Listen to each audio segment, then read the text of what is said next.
Hi hello அனைவருக்கும் வணக்கம். இன்னைக்கு நம்ம பார்க்க போற பதிவு என்னதுன்னா, இந்த மார்கழி மாத வழிபாடு பற்றி தாங்க.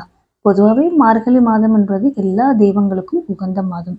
குறிப்பிட்டு சொல்லணும்னா பெருமாளுக்குரிய உகந்த மாதம் தாங்க. இந்த மார்கழி மாசத்துல பெருமாளை வழிபாடு செய்தால் கோடி புண்ணியம் கிடைக்கும். அதுவும் பிரம்ம முகூர்த்த நேரத்துல நம்ம இந்த வழிபாடு செய்வதனால நமக்கு என்ன பிரச்சனைகளோ என்ன கோரிக்கைகள் நிறைவேறணுமோ அந்த கோரிக்கையை கண்டிப்பா நிறைவேற்றி கொடுப்பாங்க. பிரம்ம முகூர்த்த நேரம் என்பது கண்டிப்பா நம்மளுடைய பிரச்சனைகள் தீர்க்கக்கூடிய நேரம் தான் சொல்லலாம். ஆனால் இந்த மார்கழி மாத பிரம்ம முகூர்த்த நேரம் என்பது இன்னும் அதனுடைய பலன் நமக்கு இரட்டிப்பாக கிடைக்கும். இந்த மார்கழி மாதம் பெருமாள் வழிபாட்டிற்கு உகந்த மாதம் தாங்க. இந்த மார்கழி மாசத்துல தான் வைகுண்ட ஏகாதசி வருது. இந்த மார்கழியில் எல்லோராலும் பிரம்ம முகூர்த்த நேரத்தில் எந்திரிச்சு கோவிலுக்கு போக முடியல அப்படின்றவங்க நம்ம வீட்டுல இருந்தபடியே பெருமாளை மனதார வழிபாடு செய்யலாம். பெருமாளின் அருளும் அவருடைய ஆசிர்வாதமும் நமக்கு பரிபூரணமாக வேண்டும் என்றால் நம்ம எப்படி வழிபாடு செய்ய வேண்டும்? மார்கழி பிரம்ம முகூர்த்த நேரத்தில் பெருமாளை வழிபாடு செய்தால் வைகுண்டத்தில் இடம் கிடைக்கும்னு சொல்றாங்க. வைகுண்டத்தில் பெருமாளின் பாதத்தில் இடம் கிடைத்தால் மட்டும் போதும் என்று எண்ணக்கூடியவர்களா நீங்கள்? அப்படி இருந்தீங்கன்னா உங்களுடைய கஷ்டங்கள் இந்த பூலோகத்திலேயே உங்களை கடந்து செல்ல வேண்டும் என்றால் இந்த மார்கழி மாசத்துல இந்த மார்கழி 30 நாளும் நீங்க செய்யலைன்னா கூட பரவாயில்ல. இந்த மார்கழி மாசத்துல ஒரே ஒரு நாள் ஆச்சு பிரம்ம முகூர்த்த நேரத்துல எந்திரிச்சு பெருமாளை வீட்டில் இருந்தபடியே முறையோடு வழிபாடு செய்யுங்கள். மார்கழியில அதிகாலை எழுந்து சுத்தபத்தமாக குளிச்சுட்டு நம்முடைய வீட்டு வாசல் கூட்டி கோலம் போட்டு மகாலட்சுமி தேவியை நினைத்து நிலைவாசல்ல தீபம் ஏற்றி வைங்க. அப்புறம் பூஜை அறையில் பெருமாளின் திருவுருவப் படம் இருக்கும் இல்லையா? எல்லார் வீட்லயும் பெருமாள் படம் இருக்கும். அது உங்க வீட்டு பூஜை அறையிலையோ இல்லது உங்க வீட்டு ஹால்ல கூட நீங்க வச்சுக்கலாங்க. உங்களுக்கு எங்க இடம் சௌகரியமா இருக்கோ அந்த இடத்துல ஒரு நாற்காலி போட்டு பெருமாள் படத்தை வச்சிருங்க. அதுக்கப்புறம் பெருமாள் திருவுருவப்படத்திற்கு அவருக்கு பிடித்த துளசி இலைகளால் அலங்காரம் செய்யுங்க. அப்புறம் ஒரு சின்ன தட்டு எடுத்து அந்த தட்டுல 27 என்ற எண்ணிக்கையில் 27 பூக்களை வச்சுக்கணும். ஒரு முறை பெருமாளை வலம் வந்து பெருமாளுக்கு முன்பாக ஒரு பூவை வைக்கணும். மறுமுறை வலம் வரும்போது இன்னொரு பூவை வைக்கணும். இப்படி 27 முறை சுற்றி ஓம் நமோ நாராயணா ஓம் நமோ நாராயணா என்ற மந்திரத்தை சொல்லி சுற்ற வேண்டும். இப்படி பெருமாள் வழிபாட்டை விஷ்ணுபதி புண்ணிய காலத்தில் கோவிலுக்கு சென்று வழிபாடு செய்வது வழக்கம்.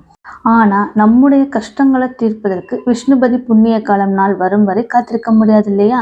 அதனாலே உங்க வீட்டுல இருக்கக்கூடிய பெருமாள் திருவுருவ படமா இருக்கட்டும் அல்லது பெருமாளின் சிலையா இருக்கட்டும், உங்க வீட்டு பூஜை அறை நல்லா பெருசா இருக்கு அப்படின்னா அங்கேயே நீங்க நடுவுல ஒரு சேர் போட்டு அந்த சேர் மேல பெருமாள் படம் அல்லது சிலைகளை வைத்து நீங்க 27 முறை வலம் வரலாம்.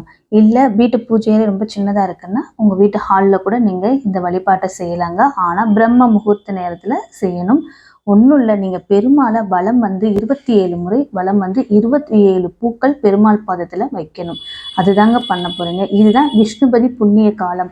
இந்த நாள்ல தான் நம்ம இந்த வழிபாட்டை செய்வோம். விஷ்ணுபதி புண்ணிய காலத்தில் பெருமாளை வழிபாடு செய்தால் கோடி புண்ணியம் எப்படி நமக்கு கிடைக்குமோ அதே போலதான் இந்த மார்கழி மாத பிரம்ம முகூர்த்த நேரத்துல பெருமாளை வீட்டில் இருந்தபடியே 27 முறை வலம் வந்து வழிபாடு செய்தாலும் நமக்கு அந்த புண்ணியம் கிடைக்கும். வாழ்வில் இருக்கக்கூடிய அனைத்து கஷ்டங்களும் எந்த கஷ்டமா இருக்கட்டும் அந்த எல்லா கஷ்டத்துக்கும் ஒரு முடிவு காலம் வரும்.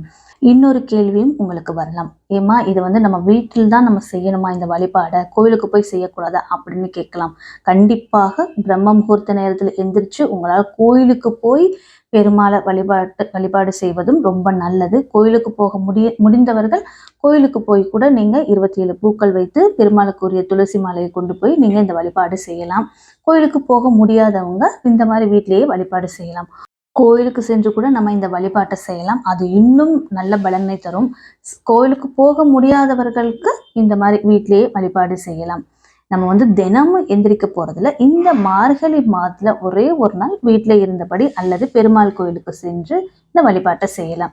ஆனா உங்களுடைய பிரச்சனை 2 3 இருக்கலாம். ஆனா பெருமாளிடம் வைக்கும்போது ஒரே ஒரு கோரிக்கையை மட்டும் வைத்து வழிபாடு செய்பவர்களுக்கு நிச்சயம் இந்த மார்கழி மாசம் முடிவதற்குள்ள நல்ல தீர்வு கிடைக்கும். இந்த மார்கழி மாசம் மட்டும் இல்லைங்க, உங்களுக்கு எப்போ கஷ்டம் வருதோ அந்த கஷ்டம் வரும்போதெல்லாம் இந்த வழிபாட்டை நீங்க செய்யலாம். ஏன்னா கஷ்டம் வரும்போது நல்ல நாளை தேடிக்கொண்டு காத்திருக்க முடியாது இல்லையா? கஷ்டம் வரும் நாள்ல இறைவனை வழிபாடு செய்வதுதானே வழக்கம்.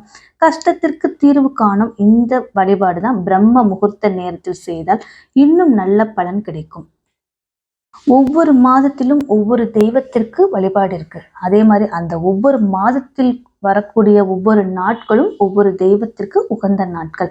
இப்போ இந்த மார்கழி மாதம் இந்த பெருமாள் வழிபாடு செய்தால் அதற்குரிய பலன் கிடைக்கும். இந்த மார்கழி மாதத்துல பெருமாளை எப்படி வழிபாடு செய்யணுமோ அந்த முறை வழிபாடு செய்தால் அதற்குரிய பலன்கள் நமக்கு கிடைக்கும். இப்போ ஆடி மாசம்னா ஆடி மாசத்துல அம்மனை நம்ம எப்படி வழிபாடு செய்யணுமோ அந்த முறை வழிபாடு செய்தால் கண்டிப்பா அதற்குரிய பலன் கிடைக்கும். அதுவும் எந்த வழிபாடா இருந்தாலும் இந்த பிரம்ம முகூர்த்தத்துல செய்தால் அதனுடைய பலன் இன்னும் கூடுதலா கிடைக்கும். இன்னும் நமக்கு நம்மளுடைய கோரிக்கைகள் சீக்கிரமாக நிறைவேறும். இந்த எளிமையான வழிபாடு நம்பிக்கையுடன் செஞ்சு பாருங்க. ஆனா ஒரே ஒரு கோரிக்கையை வைத்து செஞ்சு பாருங்க. கண்டிப்பா இந்த மார்கழி மாதம் முடிவதற்குள் உங்களுடைய கோரிக்கைகள் நிறைவேறும் என்பது நம்பிக்கை. வீடியோ பிடிச்சிருந்தா மறக்காம லைக் பண்ணுங்க. மீண்டும் அடுத்த வீடியோல பார்க்கலாம். நன்றி, வணக்கம், தேங்க்யூ.